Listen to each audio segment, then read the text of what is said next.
Aujourd'hui, nous allons explorer qui est le Hamas, leurs origines et leur long conflit avec Israël. Hamas, abréviation du mouvement de résistance islamique, a été fondé en 1987 lors de la première intifada.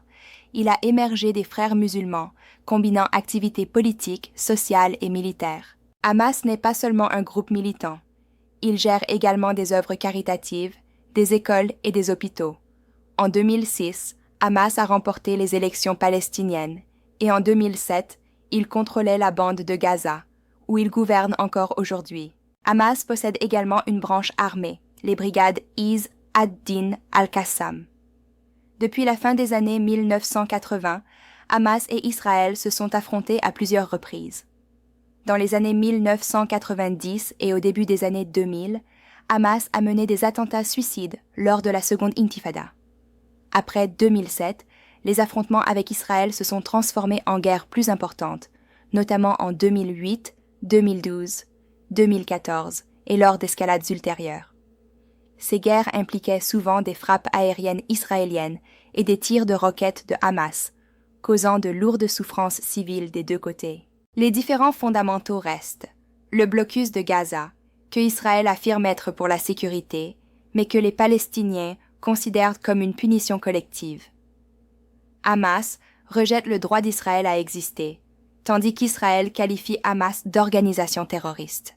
Les pourparlers de paix entre Israël et l'autorité palestinienne excluent Hamas, laissant des millions de Gaza coincés dans une impasse politique. Israël, les États-Unis et l'UE classent le Hamas comme un groupe terroriste. Mais des pays comme le Qatar, la Turquie et l'Iran apportent leur soutien au Hamas. Ce fossé mondial façonne le conflit en cours. Jusqu'en 2023, les tensions ont augmenté.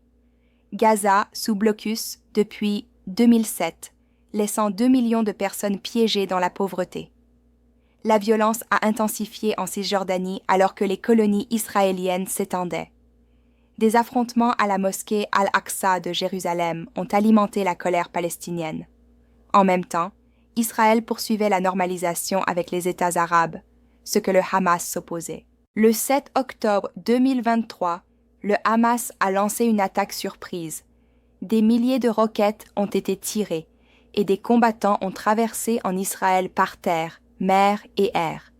Ils ont attaqué des villes, des bases militaires et un festival de musique, tuant plus d'1 millier de personnes et prenant des centaines d'otages en direction de Gaza.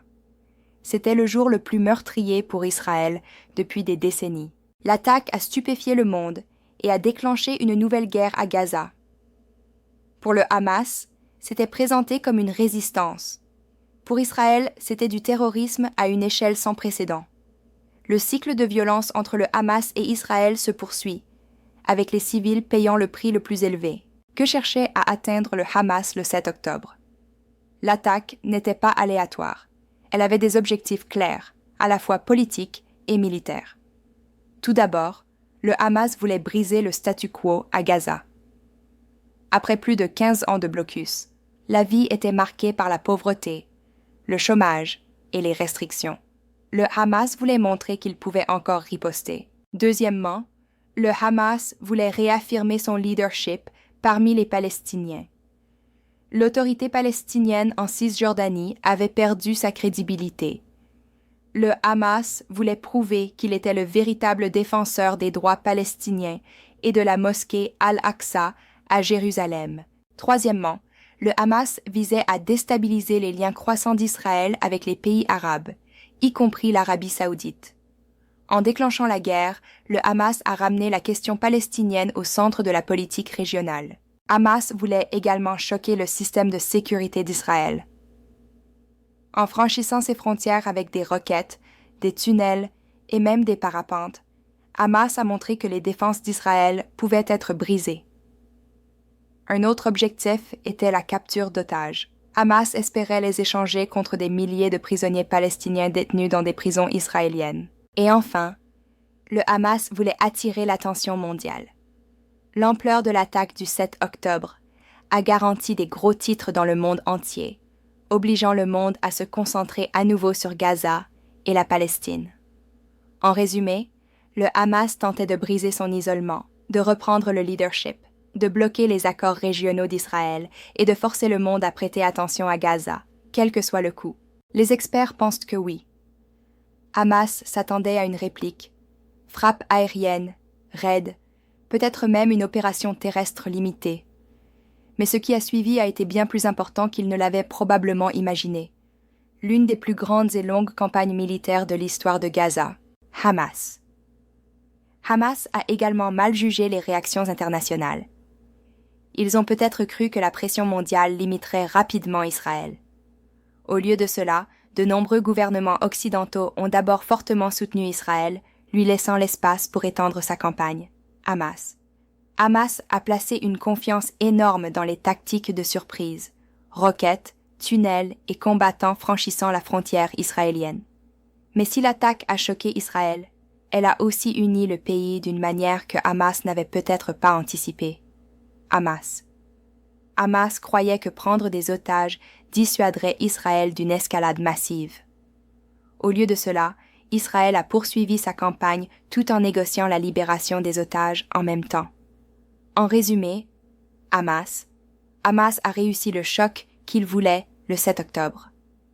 Mais il a sous-estimé la volonté d'Israël de répondre avec une force écrasante, quel que soit le coût. À partir d'octobre 2025, la guerre entre Israël et Hamas est entrée dans une nouvelle phase fragile. Après des mois de combats acharnés, Israël et Hamas ont convenu d'un cessez-le-feu de première phase. Selon les termes, Israël retirera ses forces de zones clés de Gaza, tandis que Hamas libérera 20 otages vivants en échange de centaines de prisonniers palestiniens. Avec l'arrêt des combats, les Palestiniens commencent à revenir dans le nord de Gaza, fouillant dans les ruines alors que les camions d'aide se préparent à livrer des fournitures indispensables.